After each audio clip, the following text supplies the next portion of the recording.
प्रमाणिक समाधान। नमोस्तु गुरुवर। पूजन एवं स्वाध्याय में क्या अंतर है? क्या स्वाध्याय से पूजन एवं पूजन से स्वाध्याय का उद्देश्य पूर्ण हो सकता है? देखिए, पूजन और स्वाध्याय दोनों अलग अलग प्रक्रिया हैं।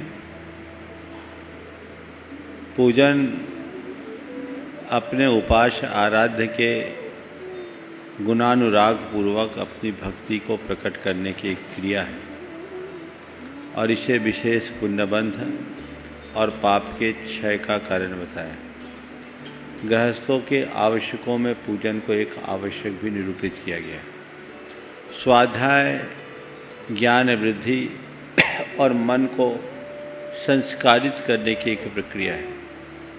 स्वाध्याय करके हमारा ज्ञान बढ़ता है और स्वाध्यायशील व्यक्ति यदि धार्मिक क्रियाएं करते हैं तो उनकी क्रियाओं में स्थिरता और विवेक भी रहता है।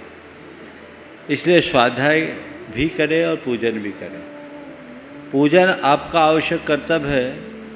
कुछ लोग हैं जो पूजन को गौण कर देते हैं, स्वाध्याय करते हैं। उनकी धारणा ठीक नहीं है। अरे, शास्त्र में तो ये लिखा है कि तुम्हारा धर्म है, तुम पूजन करो और स्वाध्याय तो करो, और स्वाध्याय में उल्लिखित बातों को न मानो तो ऐसा स्वाध्याय करने से क्या लाभ। इसी प्रकार कुछ लोग क्रियाएं खूब करते हैं पर स्वाध्याय करने की कोशिश नहीं करते हैं, तो उनकी क्रियाएं ऊपरी हो जाती हैं। ज्ञान शून्य होने के कारण उनका वांछित परिणाम नहीं मिलता। वैसे अगर देखा जाए तो पूजा करते करते भी आप स्वाध्याय कर सकते हैं। पूजन के शब्दों को अगर गहराई से समझने की कोशिश करें तो वो एक स्वाध्याय, उसमें बड़ा ज्ञान है। और हमारी जितनी भी पूजाएं उसकी जयमालाओं में तो इतना कुछ निचोड़ भरा हुआ है शास्त्रों का। अगर आपने उसे ठीक तरीके से समझा तो अपनी ज्ञान की वृद्धि कर सकते हैं। जो भी हो, अपनी धार्मिक क्रियाओं को पूर्ण तन्मयता और तत्परता से करना चाहिए। नमोस्तु गुरुवर। आयु बंध कब होता है और कैसे पता चलता है कि आयु बंध हो गया? देखिए, सवाल प्राय आता है। जैन धर्म के अनुसार 8 कर्मों में 7 कर्म का बंध तो निरंतर होता है, लेकिन आयु कर्म हर समय नहीं बंधता। अपनी वर्तमान आयु के 2/3 बीत जाने पर जब 1/3 आयु शेष रहती है तब कोई जीव आयु बंध करने के योग्य होता है। समझने के लिए, यदि किसी की आयु 81 वर्ष की है तो वो 54वें वर्ष में अपनी आयु बांधने के योग्य होगा। जिस समय उसकी आयु 54 वर्ष की होगी तब होगा। पर ये कोई जरूरी नहीं कि उस घड़ी उसकी आयु बंध ही जाए। अगर उस घड़ी में उसकी आयु का बंध हो गया तब तो ठीक। यदि नहीं बंधी तब उसकी बची आयु 27 वर्ष में से 2/3 यानी 18 वर्ष बीत जाने पर, यानी 72 वर्ष की उम्र में दूसरी बार आयु बांधने के लायक होगा। यदि उस घड़ी भी उसकी आयु कर्म का बंध न हो तब उसकी बची आयु में 9 वर्ष है। 9 वर्ष में 6 वर्ष निकाल दें, अर्थात 78 वर्ष में तीसरी बार आयु बांधने योग्य होगा। यदि उस घड़ी भी उसकी आयु का बंध नहीं हुआ तब उसकी आयु बची 3 वर्ष। उसका 2/3 2 वर्ष निकाल दिया तो 80 वर्ष में चौथी बार आयु बांधने के योग्य होगा। अगर उस घड़ी भी नहीं बंधी तब उसकी 1 वर्ष की आयु बंधी, 2/3 निकाल दो, 8 महीना निकाल दो तो 80 वर्ष 8 माह में 5वीं बार आयु बांधने के योग होगा। अगर उस समय भी नहीं हुआ तब उसकी 4 माह बची, अब निकालते रहना। ऐसे 8 मौके आयु कर्म के बंध के योग्य होते हैं।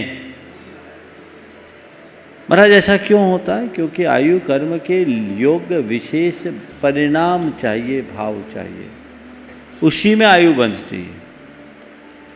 अगर इसमें नहीं बंधी तो मृत्यु के कुछ क्षण पूर्व आयु नियमतः बंधती है। आपने पूछा कि ये कैसे पता चलेगा कि आयु बंधी या न बंधी।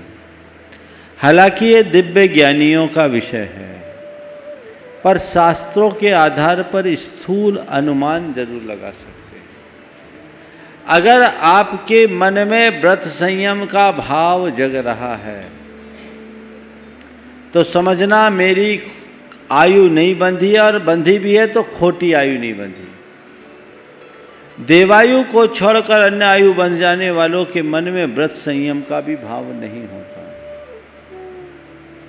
मैं एक ऐसे व्यक्ति को जानता हूं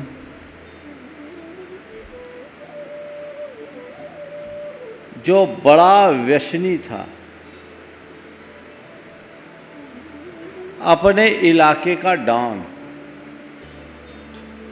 था, धर्मी, साधु संतों की सेवा में आगे आना, प्रवचनों में आगे आना, प्रवचन का ऐसा रसिक कि समय सार की ऐसी व्याख्या करे कि आप भी मुग्ध हो जाओ।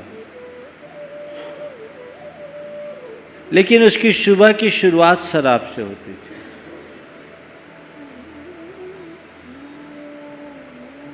मेरे संपर्क में था, मैंने अनेक बार उससे बोला, भैया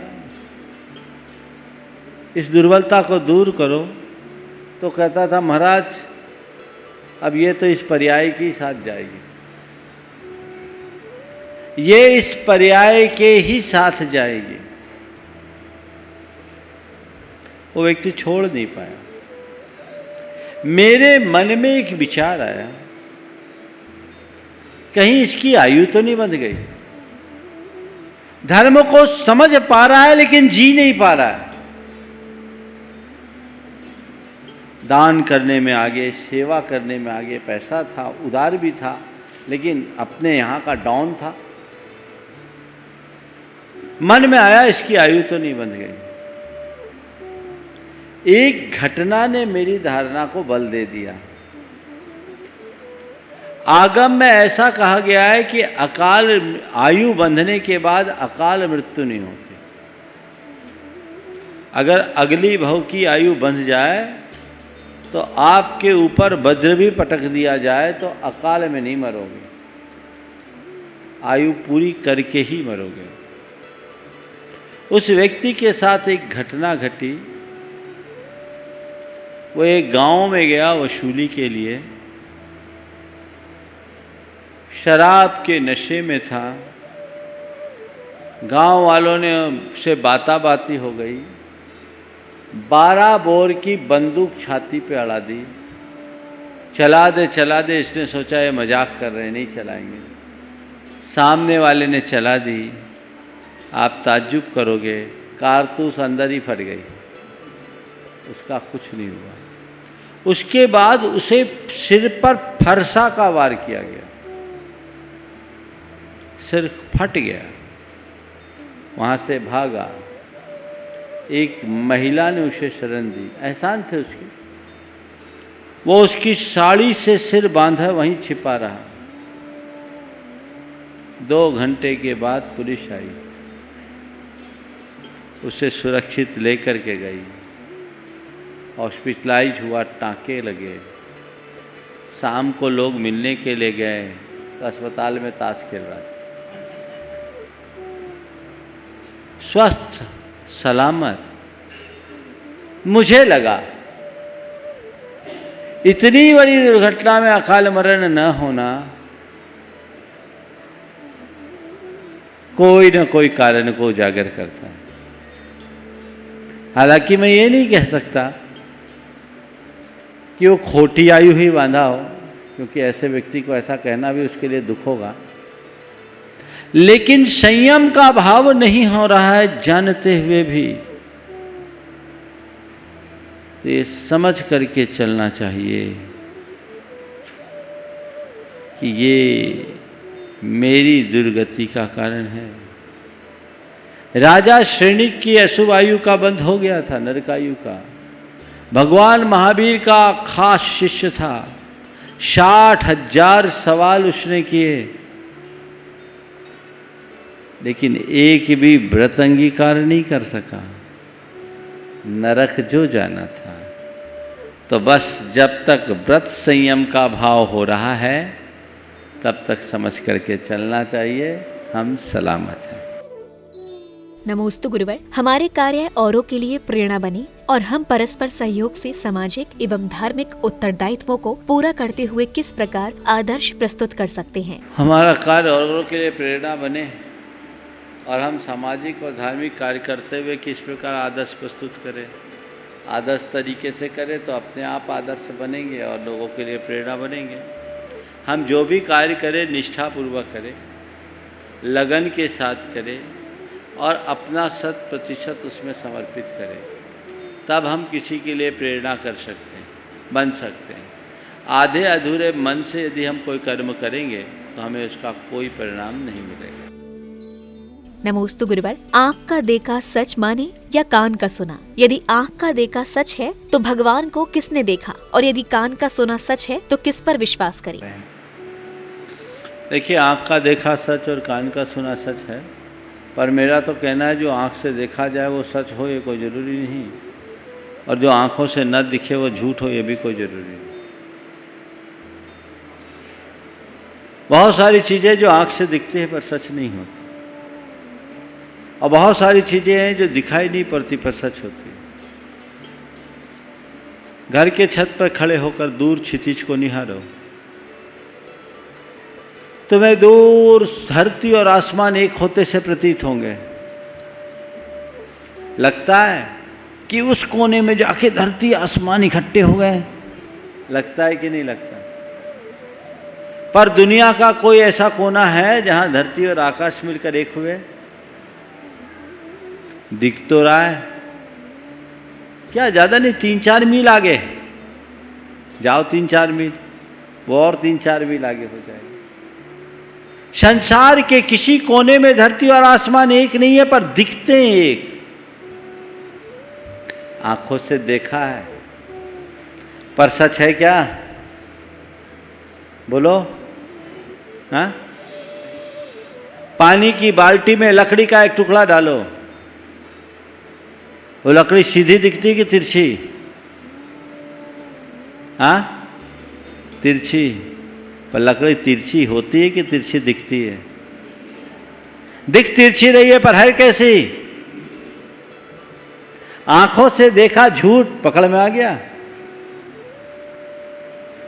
तो दुनिया में बहुत सी ऐसी चीजें हैं जो आंखों से दिखाई पड़ती पर सच नहीं, इसलिए आंखों देखा सच पर ही भरोसा करने वाले लोग अपनी धारणा पर पुनर्विचार करें।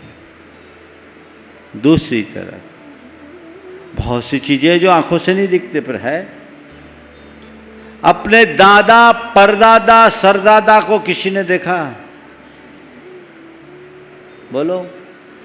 ज्यादा दादा को देखा होगा, कोई भाग्यशाली अपने परदादा को देखा होगा, उससे ऊपर वाले को तो नहीं।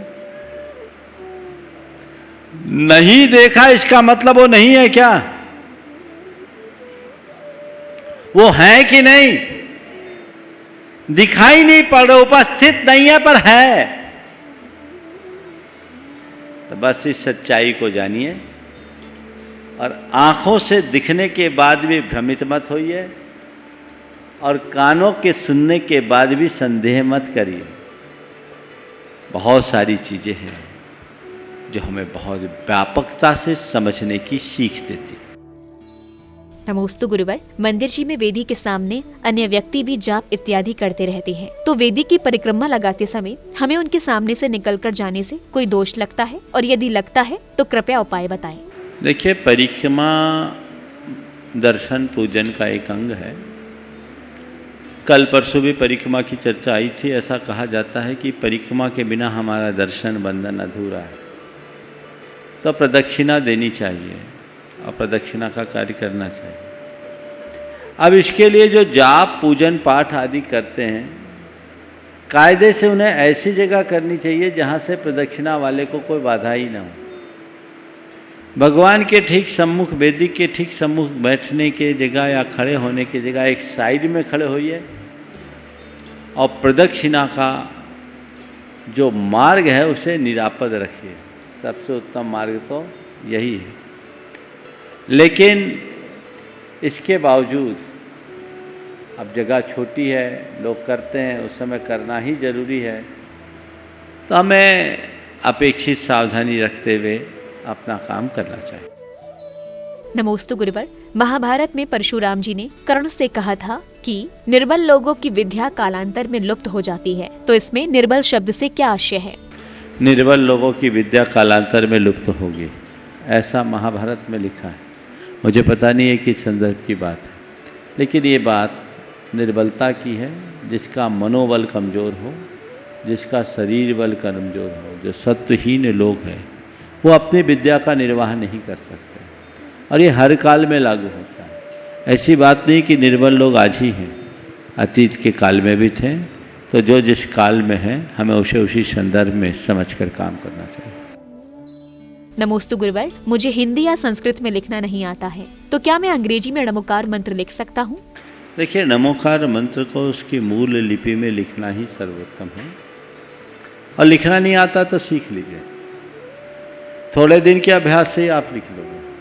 आप कुछ मत कीजिए, अपने पहली क्लास की बात को याद कीजिए। जब कखैरा लिखते थे, एक ही पर बार बार उंगली चलाते थे, तो आप ऐसा कीजिए कि प्रिंटेड नमोकार मंत्र पर बार बार अपनी लेखनी चलाना शुरू कर दीजिए, वही आपका लिखना हो, और उसी पर आप अपनी लेखनी चलाना शुरू कर दीजिए। तो ये लिखता लिखते लिखते लिखते आपका अभ्यास भी हो जाएगा, आप अक्षर बनाने में भी निपुण हो जाएंगे, और आपको उसका लाभ भी पूरा मिलेगा।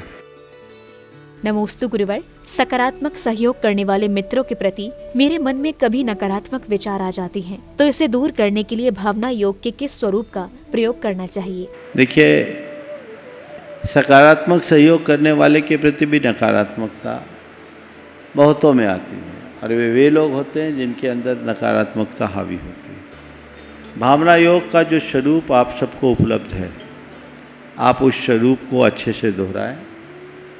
धीरे धीरे आपकी सकारात्मकता आएगी, और आप हर संदर्भ में सकारात्मक होंगे। नमोस्तु गुरुवर। आडंबर की क्या परिभाषा है?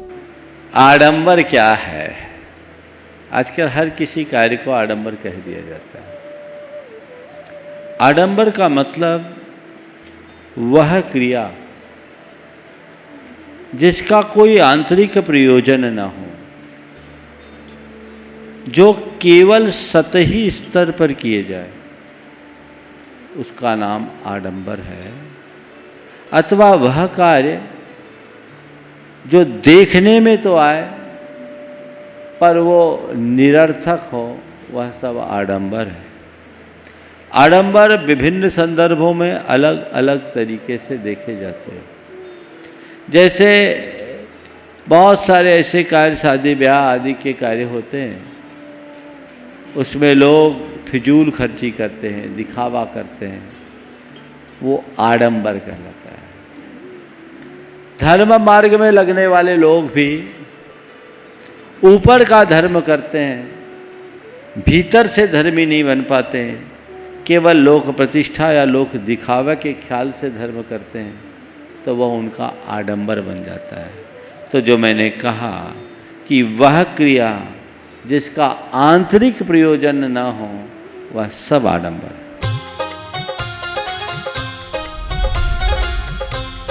प्रामाणिक समाधान।